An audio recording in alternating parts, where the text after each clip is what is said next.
चंदा दो नहीं हम तुम्हारे घर ईडी और सीडी भेज देंगे। तो ये वही चल रहा है, चंदा दो और धंधा करो। ये भी सरकार जो है हफ्ता माफिया है और डरा कर कंपनियों को हफ्ता लेने का काम कर रही है। उसकी पोल देश के सुप्रीम कोर्ट ने खोल कर रख दी है।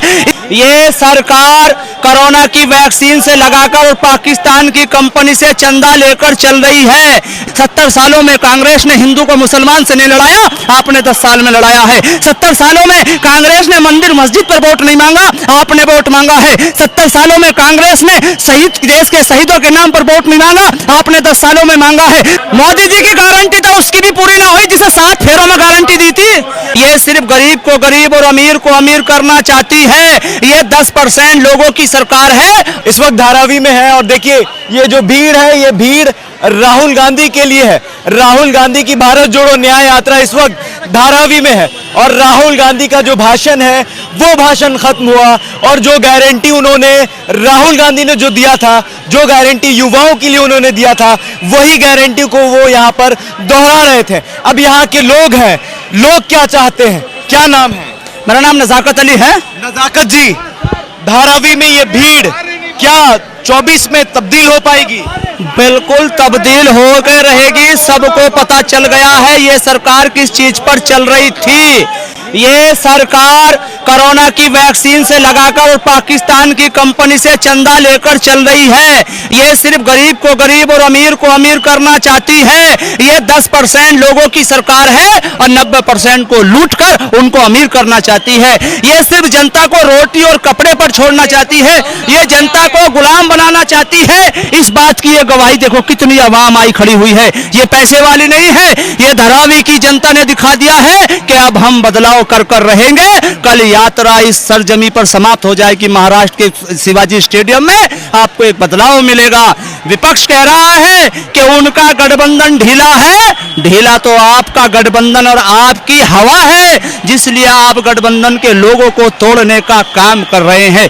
विपक्ष कहता है कि 70 सालों में कांग्रेस ने क्या किया, 70 सालों में जो कांग्रेस ने नहीं किया वो हमने 10 सालों में किया है।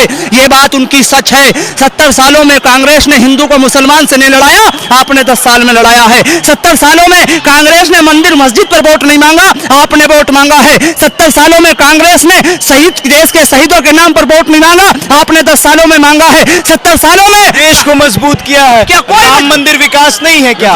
पाकिस्तान डर रहा है, चाइना बैकफुट पर है। पाकिस्तान डर रहा है, पाकिस्तान को और हमदर्दी दे रहा, हॉकी कंपनियों से चंदा ले रहा। Digital India, make in India. मेरे पास पैसा नहीं है, डिजिटल इंडिया का क्या होएगा? कौन सा डिजिटल इंडिया, कैसा डिजिटल इंडिया? खामा खा की बात आप कर रहे हैं।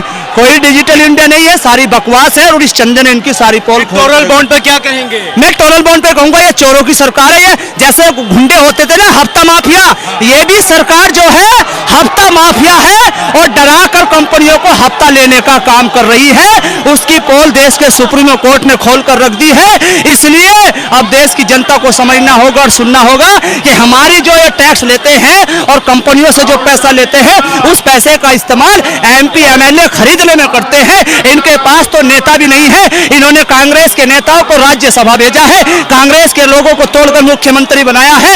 इनके पास मीम वायरल हो रहा है, चंदा लो और धंधा दो। हाँ बिल्कुल वो सही है, बिल्कुल चंदा दो और धंधा। जैसे ये कांग्रेस के IT सेल वाले कर रहे होंगे। नहीं, पहले जमाने में अभी क्या होता था, सपेरा गांव में आता था, बच्चों को सांप दिखाता था और ये कहता था अगर आप घर से आटा चावल गेहूं नहीं लाए तो रात को सपने में सांप आएगा। तो यही भाजपा वालों ने उन अडानी अंबानी लोगों से कहा कि या तो चंदा दो नहीं हम तुम्हारे घर ईडी और सीडी भेज देंगे। तो ये वही चल रहा है, चंदा दो और धंधा करो। ये काम बिल्कुल पूरा उसी गारंटी मोदी जी भी दिए थे और गारंटी राहुल जी भी दे रहे हैं। 30 लाख नौकरी, महिलाओं को प्रतिवर्ष 1 लाख, आरक्षण का दायरा बढ़ेगा। चुनावी जुमला है या काम करेंगे? मोदी जी की गारंटी तो उसकी भी पूरी ना हुई जिसे 7 फेरों में गारंटी दी थी। 7 फेरों में जिसे गारंटी देकर आए थे उसकी गारंटी पूरी नहीं करी। 18 घंटे काम क्या करेंगे? 18 घंटे काम करते ना तो राहुल जी को जननायक बनने की कोई जरूरत ना होती। आपने तो 18 घंटे नहीं 30 घंटे काम किया है और ये प्लानिंग की है। एक तो मोदी जी जननायक नहीं, मोदी जी तो देश को लड़ाने वाले हैं। मोदी जी तो हिंदू मुसलमान करने वाले हैं। अभी आप देखिए उसके अंदर बनारस के अंदर मेरी हिंदू बहनों की इज्जत लूटी गई। लूटने वाले भाजपा के कार्यकर्ता थे, कोई एक्शन नहीं हुआ। उसमें अगर बीएचयू में उसमें बीएचयू यूपी में अगर मुसलमान होते ना तो अब लोग घर पर बुलडोजर चला देते। उनके घर पर बुलडोजर क्यों नहीं चला? क्योंकि वे मुसलमान नहीं थे। पर्चा लीक में जितने भी पर्चे लीक हुए कोई मुसलमान नहीं था, इसलिए उनके घर पर बुलडोजर नहीं चले। अगर कोई मुसलमान होता तो घर पर बुलडोजर चलता। ये मंदिर मस्जिद मुसलमान करते हैं, बाकी कोई नहीं करते। अगर किसी का मर्डर मुसलमान कर दे तो ये कहते हैं इसको इंसाफ दिलाएंगे। अगर कोई मर्डर उसी बिरादरी का कर दे तो वो किसी का बेटा नहीं होता, किसी का भाई नहीं होता। ये सिर्फ हिंदू और मुसलमान को लड़ाने का काम करते हैं। बात करेंगे